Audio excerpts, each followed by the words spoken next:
துன்மார்க்கனுக்கு நியாய தீர்ப்பையும் நீதிமானுக்கு நீதியான பலனையும் கொடுக்க அவர் உண்மையுள்ளவராக இருக்கிறார். திரும்ப சொல்லுகிறேன், அவர் துன்மார்க்கனுக்கு நியாய தீர்ப்பையும் நீதிமானுக்கு அவன் நீதியின் பலனை கொடுக்கவும் அவர் உண்மையுள்ளவராக இருக்கிறார். மகிமையின் மேகம் இந்த இடத்தை மூடுதே, ஒரு மகிமையின் மேகம் என் ஜனத்தை மூடுதே. எல்லாம் சேர்ந்து பாடுவோம்.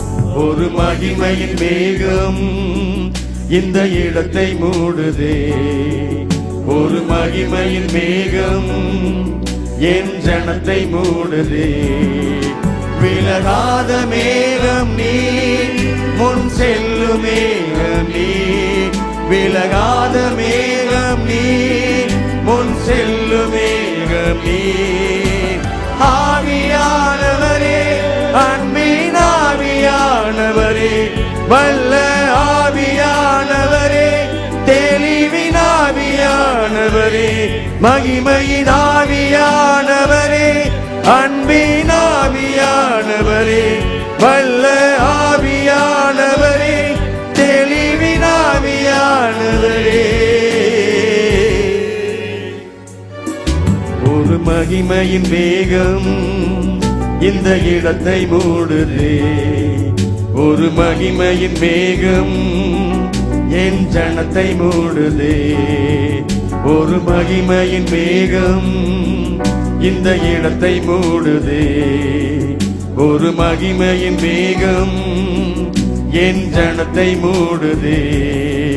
விலகாத மேகம் நீர், முன் செல்லும் மேகம் நீர், விலகாத மேகம் நீர், முன் செல்லும் மேகம் நீர்.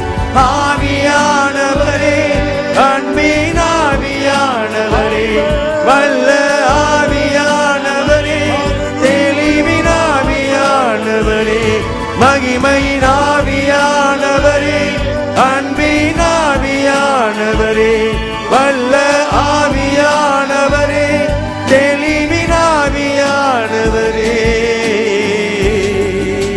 சங்கீதம் 92. சங்கீதம் 92 தேவனுடையதான கிரியைகளையும் தேவனுடைய நீதிமான்களுடையதான வாழ்வின் மேன்மையும் நாம் இங்கே பார்க்குறோம். கர்த்தரை துதிப்பதும் உன்னதமானவரே ஒரு நாமத்தை கீர்த்தனம் பண்ணுவதும் 10 நரம்பு வீணையினாலும் தம்புருவினாலும் தியானத்தோடு வாசிக்கும் சுரமண்டலத்தினாலும் காலையிலே உமது கிருபையும் இரவிலே உம்முடைய சத்தியத்தையும் அறிவிப்பது நலமாயிருக்கும். இது என்னென்னா, கர்த்தரை எப்பவும் கம்பீரமாய் பாடி துதி செய்வது ஆண்டவருக்கு ரொம்ப பிடிக்கும். சங்கீதம் முழுவதுமே இந்த துதிங்கிற வார்த்தை பல தடவை வர்றதை பார்க்குறோம். பல தடவை துதிங்கிற வார்த்தை வர்றதை பார்க்குறோம். பல தடவை அவரை கீர்த்தனம் பண்ணுதுங்கிற வார்த்தையை பார்க்குறோம். இசைக்கருவிகளோடு கூட அவரை மைமைப்படுத்துகிறத நாம் பார்க்குறோம். காலையிலையும் அவரை துதிக்க வேணும், மாலையிலையும் நாம் அவரை துதிக்க வேணும் அப்படிங்கிறத நம்ம பார்க்குறோம். காலையில் நம்ம கிருபையை கேட்கணுமா, சாயங்காலத்தோடைய சத்தியத்தை தியானிக்கணும், மற்றவங்களுக்கு நம்ம சொல்லணுமா. காலையிலேயே அவருடைய கிருபையை தியானித்து சத்தியத்தை படித்து தியானித்து ராத்திரியில் என்ன செய்யணுமா, நாம் சாயங்காலத்தில் அந்த வார்த்தைகளை மற்றவங்களுக்கு நம்ம என்ன செய்யணும், பிரசங்கிக்கணும் அப்படிங்கிறத நம்ம பார்க்கணும். அடுத்து 4வது வசனத்தில் பார்க்குறோம், கர்த்தாவே உம்முடைய செய்கைகளை நீ மகிழ்ச்சியாக்கு, உம்முடைய கிரியைகளை நீ மகிழ்ச்சியாக்கினீர், உம்முடைய கிரியைகள் நிமித்த ஆனந்த சத்தம் பண்ணீர். ஆண்டவர் என்ன செய்தார் என்பதற்காக நாம் கர்த்தரை துதிக்கணும். எப்பவும் நன்றி உள்ளவர்களாகவே இருங்க. நம்ம நன்றி சொல்வதற்கு நமக்கு எப்போதும் நமக்கு ஒரு காரணம் இருக்கும். தேவனுக்கு நாம் நன்றி சொல்வதற்கு எப்போதும் ஒரு காரணம் உண்டு. ஹல்லேலூயா. நம்மை ஜீவனோடு கூட வைத்திருக்கிறார், அந்த அதிகாலையை காண பண்ணியிருக்கிறார். அல்லேலூயா. நம்மை சுகத்தோடும் ஆரோக்கியத்தோடும் நம்மை கர்த்தர் வைத்திருக்கிறார். எத்தனையோ எதிர்மறையான சூழல் நடுவிலேயும் கர்த்தர் நம்மை இதுவரை நம்மை பாதுகாத்து வழிநடத்தி கொண்டு வருகிறார். நன்றி சொல்வதற்கு ஏராளம் காரணங்கள் உண்டு. அவைகளை சொல்லி நாம் கர்த்தரை துதிப்போமாக. அதுவும் அந்த கிரியைகள் எவ்வளவு மகத்துவமானவைகள் தெரியுமா? அவருடைய கிரியைகள் எல்லாம் ஆராய்ந்து முடியாதவைகள் ஒரு இடத்த சொல்லுது. இங்கே மகா ஆழமானவைகள். அவருடையதான நடத்துதல், அவர் நம்மை நடத்தி கொண்டு வந்த பாதை, நம்முடைய வாழ்க்கையில் நடக்கிற சில காரியங்கள், அவைகளுடையதான அர்த்தங்களோ, அது ஏன் நடந்தது, எதுக்கு நடந்ததுன்னு புரியவில்லை. ஆனால் அவை அத்தனைக்கும் ஆண்டவர் ஒரு காரணங்களை வைத்திருக்கிறார். அப்போ யார் மிருக குணம் உள்ள மனுஷன் அந்த ஆண்டோடைய வழிகாட்டுதலை புரிஞ்சிக்க மாட்டான். மிருக குணம் உள்ளவன் அவருக்கு நன்றி சொல்ல மாட்டான். ஆமாம், மிருக குணம் உள்ளவன் அதை உணர மாட்டான். கர்த்தருடையதான கிருபைகளையும் அவருடைய சத்தியத்தை பற்றி அவனுக்கு ஒன்றுமே தெரியாது. ஆனால் நீதிமான்களோ அவரை அறிந்திருக்கிறார்கள், அவருடைய வழிகளை அறிந்திருக்கிறார்கள், அவருடைய சித்தத்தை அறிந்திருக்கிறார்கள், அவருடைய கிரியைகளையும் அவருடைய செயல்களையும் அவருடைய அனந்த ஞானத்தையும் அறிந்திருக்கிறார்கள், அவருடைய கிருபையும் அவருடைய சத்தியத்தையும் உணர்ந்திருக்கிறார்கள். சரி, துன்மார்க்கனை பற்றி ஒரு வார்த்தை சொல்லப்பட்டிருக்கு. 7ஆம் வசனத்திலிருந்து துன்மார்க்கன் 9ஆம் வசனம் வரைக்கும் துன்மார்க்கனை பற்றி.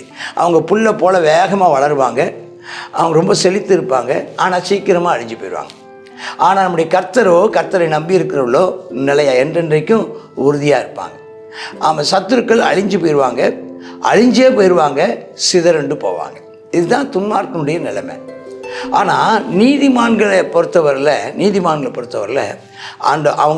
அவர்களுடையதான கொம்பு, அவர்களுடையதான வெற்றி கர்த்தருக்கு ஸ்தோத்திரம், அவருடைய வெற்றி கர்த்தரோடு இருக்கிறது. அவர் சொல்கிறார், காண்டாமிருகத்தை கொம்பை போல அவன் என்னுடையதான பலனை அவன் உயர்த்துவேன், புது எண்ணெயினால் அவர் என்னை அபிஷேகம் பண்ணுவார், சத்துருக்களுக்கு நேரிடுவது என் கண்கள் காண செய்வார், துன்மார்க்கு நேரிட்டது என் காதுகள் கேட்க செய்வார். அப்போ என்னை பனையை போல என்னை செழித்து வளர பண்ணுவார், கேதுருவை போல அவன் பனைமரம் போல எந்த வறட்சியான காலத்திலும் செழித்திருக்க பண்ணுவார், கேதுருவை போல மிக உயரமாக வளர பண்ணுவார். நான் கர்த்தருடைய ஆலயத்தில், நீதிமான்கள் கர்த்தருடைய ஆலயத்தில் நாட்டப்பட்டு இருப்பாங்க. 90 தான் பார்த்தேன், தங்கி இருப்பார்கள். ஆலய பிரகாரங்களில் இருக்கிறவங்க செழித்து இருப்பார்கள். அப்போ அங்கே துன்மார்க்கன் அழிந்தே போவான். ஆமாம், துன்மார்க்கன் அவருடைய கிரியைகளை உணரான், அதை அறியான். அவன் அதை என்ன செய்ய மாட்டான், அவன் அறியவும் மாட்டான், அவருக்கு நன்றி சொல்லவும் மாட்டான், அவரை துதிக்கவும் மாட்டான், அவரை மகிமைப்படுத்தவும் மாட்டான். ஆனால் நீதிமான்களோ அவர் மகிமைப்படுத்த, அதனால் கர்த்தர் அவங்களுக்கு கொம்பை உயர்த்த பண்ணுவார், அவர் தலையை அபிஷேகம் பண்ணுவார், சத்துருக்களுக்கு நேரிடுவதை காணவும் காது கேட்கவும் செய்வார், வறட்சியான காலத்தின் பனையை போல வளர செய்வார், கேதுருவை போல எல்லா மரங்களை விட உயரமாக இருக்க செய்வார். கர்த்தருடைய ஆலயத்தில் அவங்க நாட்டப்பட்டு இருப்பாங்க, அவங்க செழித்து இருப்பாங்க. ஸ்தோத்திரம். அவங்க முதிர் வயதிலும் 15ஆம் வசனம், முதிர் வயதிலும் கனி தந்து புஷ்டியும் பசுமையாக இருப்பாங்க. இதெல்லாம் எதுக்காகவா? கர்த்தர் அவன் உத்தமர் என்றும் என் கண்மலையாக அவரிடத்தில் அநீதி இல்லை என்று விளங்கும்படி. கர்த்தர் துன்மார்க்கனுக்கு அவன் ஸ்தோத்திரம் பலனையும், அவன் ஸ்தோத்திரம் நீதியையும், கர்த்தர் துன்மார்க்கனுக்கு நியாய தீர்ப்பையும் நீதிமானுக்கு நீதியான பலனையும் கொடுக்க அவர் உண்மையுள்ளவராக இருக்கிறார். திரும்ப சொல்லுகிறேன், அவர் துன்மார்க்கனுக்கு நியாய தீர்ப்பையும் நீதிமானுக்கு அவன் நீதியின் பலனை கொடுக்கவும் அவர் உண்மையுள்ளவராக இருக்கிறார். அவரிடத்தில் அநீதியே இல்லை என்பதற்காக கர்த்தர் துன்மார்க்கனை அழிய பண்ணுவார், கர்த்தருக்கு ஸ்தோத்திரம் நீதிமானையோ ஓங்கி வளரச் செய்வார். ஆமேன், ஆமேன். God bless you. சங்கீதம் 92வது சங்கீதத்தில் ஓய்வு நாள் பாட்டு. ஓய்வு நாளில் நம்ம என்ன செய்யணும்? கர்த்தரை துதிக்கணும், அவரை கீர்த்தனம் பண்ணணும். அதுதான் நல்லது ஓய்வு நாளில் அப்படின்னு சொல்லி நம்ம இதில் பார்க்குறோம். ஏன்னு சொன்னால் அவர் என்ன செய்கிறாருன்னா, மிருக குணமுள்ளவர்களும் மூடர்களும் கர்த்தரை சரியாக அவருடைய கிரியைகளை அறியாதவர்கள் ஆகையினால கர்த்தர் அவர்களை என்ன செய்வாரா? அழித்து போடுவாராம். அவர்களுக்கு நியாய தீர்ப்பு உண்டு. ஆனால் நீதிமான்களுக்கு என்ன செய்வாராம்? நீதிமான்களை ஓங்கி வளர்கிற அவன் விருட்சத்தை போல வளரச் செய்வார். அவன் செழித்து காணப்படுவான், காண்டாமிருகத்தை போல அவன் நல்லா ஸ்ட்ராங்காக இருப்பானா. அவனை உயர்த்துவாராம், முதிர் வயதிலும் கனி தந்து பசுமையும் புஷ்டியுமாக இருக்க செய்வாராம். இதனால் நம்ம கர்த்தரை உயர்த்துவோம். அவரை எப்போதும் நம்முடைய வாயில் அவரை துதிக்கும் துதி நம்முடைய வாயிலையும் நம்முடைய இருதயத்திலையும் நிறைஞ்சிருக்க கிருபை தருவாராக. ஜெபம் பண்ணுவோம். கர்த்தாவே ஸ்தோத்திரப்பா, உம்மை ஆமெனப்பா உயர்த்துவதும் உன்னதமானவரே, உம்மை கீர்த்தனம் பண்ணுவதும் நல்லது, துதித்தலே இன்பமும் ஏற்றதுமாய் இருக்கிறது என்று சொல்லப்பட்டபடி கர்த்தாவை எப்பொழுதும் உம்மை உயர்த்தும் அப்பா துதி எங்கள் வாயில் இருக்கட்டும்ப்பா. அப்பா உமக்கு நன்றி ஆண்டவரே. உம்மை உயர்த்தவும், உம்மை அப்பா ஸ்தோத்திரிக்கவும், உம்மை மகிமைப்படுத்தவும் எங்களுக்கு நீர் கொடுத்திருக்கிற ஸ்லாக்கியத்துக்காக நன்றி. உம்மை அறிந்து கொள்ளத்தக்கதானே அப்பா நீர் கொடுத்த ஆமேனப்பா எங்களை நீர் ரட்சித்து கொண்டபடியால் உமக்கு நன்றி. எத்தனையோ பேருக்கு ஸ்லாக்கியத்தை பாக்கியத்தை எங்களுக்கு கொடுத்து உம்மை ஆராதிக்கவும் உம்மை உயர்த்தவும் எங்களுக்கு கிருபை தந்திருக்கிறீங்கப்பா. நாங்கள் கத்தாவே அப்பா துன்மார்க்கமாய் நடவாமல் மிருக குணமுள்ளவர்களாக இராமல் கத்தாவே நாங்கள் ஆமெனப்பா நீதியின் பாதையில் நடந்து கத்தாவே உம்முடையதான ஆசீர்வாதத்தை சம்பூர்ணமாய் அனுபவிக்க அனுக்கிரகம் செய்தரலும் கத்தாவே. ஸ்தோத்திரம். அந்த ஸ்லாக்கியத்துக்கு உரியவர்களாக எங்களை நீர் மாற்றினீரப்பா. இன்னும் ஒரு கூட்ட ஜனங்களுமே சரியாக அறிந்து கொள்ளவும் இந்த ஸ்லாக்கியத்துக்கும் பாக்கியத்துக்கும் கத்தாவே உடமையாகவும் கிருபை தாரும். இயேசுவின் நாமத்தில் பிதாவே. ஆமென். ஆமென்.